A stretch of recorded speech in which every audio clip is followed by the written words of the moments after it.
Los congresos regionales del PSOE del año 2000 se celebraban bajo el símbolo de la renovación zapaterista, aunque nuevamente no se pudiera evitar que en 4 federaciones hubiera enfrentamientos.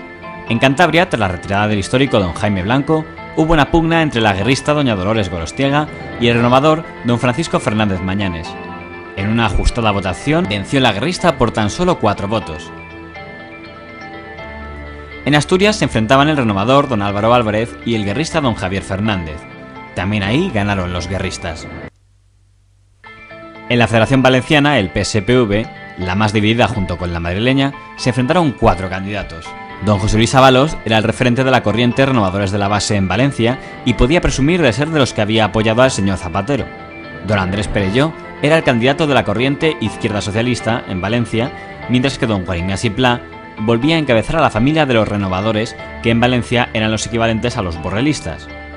Por solo 10 votos de diferencia, el señor Pla se hizo con la victoria, consiguiendo lo que un año antes le había sido impedido: asumir el cargo de secretario general del PSPV.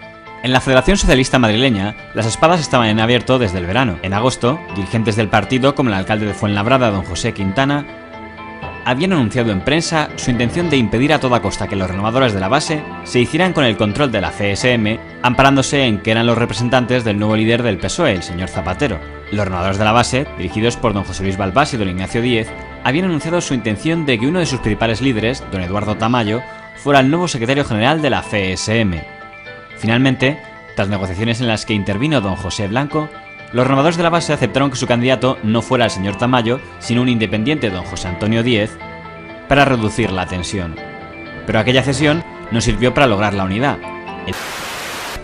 El primero en advertir la situación es el alcalde de Fuenlabrada, José Quintana, que asegura en agosto en el diario El País que los renovadores de la base, grupo liderado por José Luis Balbás que apoyó a José Luis Rodríguez Zapatero, no pueden ser de nuevo protagonistas, porque solo se dedican a ser un grupo de presión que carece de ideas y proyectos serios, solo son comisionistas y bisagras del poder. También por esas fechas, en otro diario, La Razón, Julián Lago advierte: la banda de Balbás toma peligrosas posiciones. Es como se conoce en la FSM al grupito de José Luis Balbás, personaje nada de fiar, cuyo único mérito es haber apoyado a Zapatero. Como especialistas que son en el comercio de cargos, acabarán pactando con quien mejor les retribuya.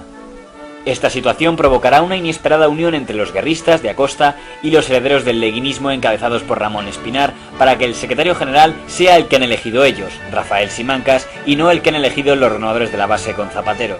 La Federación Socialista Madrileña está cohesionada y unida en torno a Rafael Simancas. En la víspera del Congreso Regional del año 2000, Ruth Porta, del sector de Espinar, escribe un artículo del País advirtiendo: lo peor que puede ocurrir en el Congreso de la FSM es que su desarrollo se ajuste a las reglas de juego de las familias tradicionales, y lo más preocupante es que existen datos que apuntan en este sentido.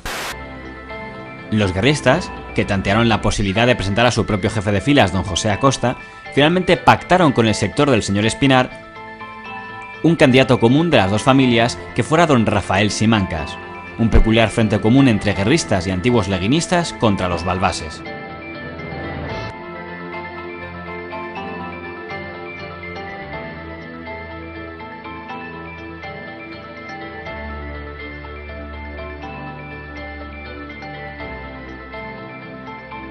José Blanco impuso al señor Simancas que incluyera a destacados miembros de renovadores de la base en su ejecutiva, entre ellos el propio don Eduardo Tamayo, que se sentaba en la ejecutiva junto a su archienemiga doña Ruth Porta.